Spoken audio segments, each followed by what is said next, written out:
নমস্কাৰ বন্ধু বান্ধৱীসকল, এই মুহূৰ্তত আপোনালোকলৈ লৈ আহিছোঁ এটি গুৰুত্বপূৰ্ণ ভিডিঅ'।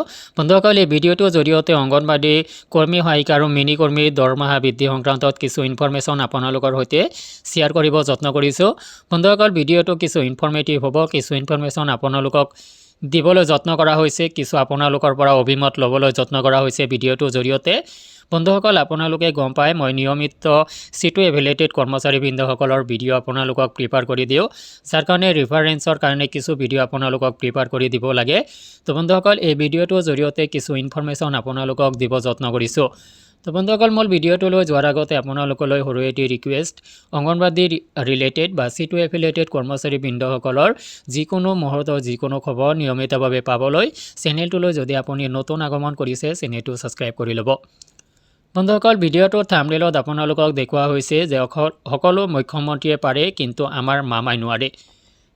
অংগনবাড়ী কৰ্মী সহায়িকাসকলৰ দৰমহা বৃদ্ধিক লৈ অসম তোলাপাৰ হৈ থকাৰ সময়তে অসমৰ প্ৰত্যেকজন কৰ্মী সহায়িকা আৰু মিনি কৰ্মীয়ে ইতিমধ্যে স্বচলত অৱস্থান ধৰ্মঘট কৰাৰ পিছতো, সহযোগ কাৰ্যসূচী ৰূপায়ণ কৰাৰ পিছতো চৰকাৰৰ কিন্তু গা লৰা নাই। কিন্তু এনে সময়তে বহু ৰাজ্যত এনেকুৱা দেখা গৈছে, এনেকুৱা উদাহৰণ আছে, তাত এনেকুৱা আন্দোলন হ'ব লগা নাই, কিন্তু তাৰ মুখ্যমন্ত্ৰীয়ে দৰমহা বৃদ্ধি কৰিছে। ইতিমধ্যে দিল্লীৰ কথা কওক বা আপুনি উৰিষ্যাৰ কথা কওক বা ৱেষ্ট বেংগলৰ কথা কওক বা কেন্দ্ৰীয় শাসিত অঞ্চল আপোনাৰ আন্দামান নিকোবৰৰ কথা কওক, বিভিন্ন ৰাজ্যত কিন্তু অংগনবাড়ী কৰ্মী সহায়িকাসকলৰ দৰমহা বৃদ্ধি পাইছে আৰু ইয়াৰ অধিক দৰমহা লাভ কৰে কেন্দ্ৰৰ আপোনাৰ দিল্লীৰ অংগনবাড়ী কৰ্মী সহায়িকা আৰু মিনি কৰ্মীয়ে। তো বন্ধুসকল, ৰিচেণ্টলি উৰিষ্যা গভৰ্ণমেণ্টে অংগনবাড়ী কৰ্মী সহায়িকাসকলৰ দৰমহা বৃদ্ধি কৰিলে, যি তথ্যখিনি মই আপোনালোকক ইতিমধ্যে প্ৰভাইড কৰিছোঁ।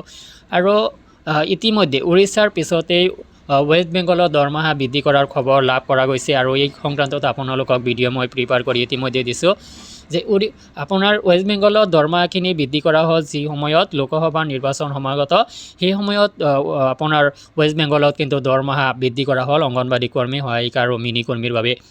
আৰু উৰিষ্যাতো যথেষ্টখিনি সা সুবিধা লাভ কৰিলে অংগনবাড়ী কৰ্মী সহায়িকাসকলে। তেওঁলোকে আন্দোলন নকৰা নহয়, তেওঁলোকে আন্দোলন কৰিছিল, কিন্তু অসমৰ দৰে আন্দোলন কৰিব লগা অৱস্থা হয়তো তেওঁলোকৰ হোৱা নাছিল।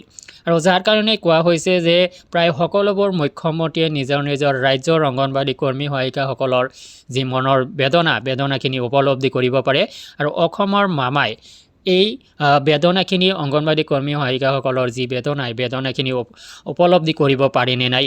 আৰু এই সংক্ৰান্তত আপোনালোকৰ পৰা কিছু তথ্য মই জানিব বিচাৰিম, অভিমত বিচাৰিম যে অসমৰ মুখ্যমন্ত্ৰী ডক্টৰ হিমন্ত বিশ্ব শৰ্মাই যদি অংগনবাড়ী কৰ্মী সহায়িকাসকলৰ দৰমহা বৃদ্ধিৰ ক্ষেত্ৰত অলপ গুৰুত্ব সহকাৰে পদক্ষেপ লয়, তেতিয়াহ'লে অৱশ্যেই তেওঁলোকৰ দৰমহা, তেওঁলোকৰ যি ওজৰ আপত্তি, সেইখিনি নিষ্পত্তি হ'ব, আৰু ইয়াত কোনো সন্দেহ নাই। এই ক্ষেত্ৰত আপোনাৰ কি অভিমত আপোনাৰ পৰা জানিব বিচাৰিম। আপুনি কিমান আশাবাদী অসমৰ মামা স্বৰূপ অসমৰ মুখ্যমন্ত্ৰী ডক্টৰ হিমন্ত বিশ্ব শৰ্মাৰ ওপৰত, আপোনাৰ পৰা জানিব বিচাৰিম। আপুনি কমেণ্ট ছেকশ্যনত শ্বেয়াৰ কৰিব, প্ৰত্যেকেই কমেণ্ট কৰি জনাব আপোনাৰ নিজৰ অভিমত কি, জানিব বিচাৰিম মই ভিডিঅ'টোৰ জৰিয়তে। আজিলৈ এৰিছোঁ, ধন্যবাদ।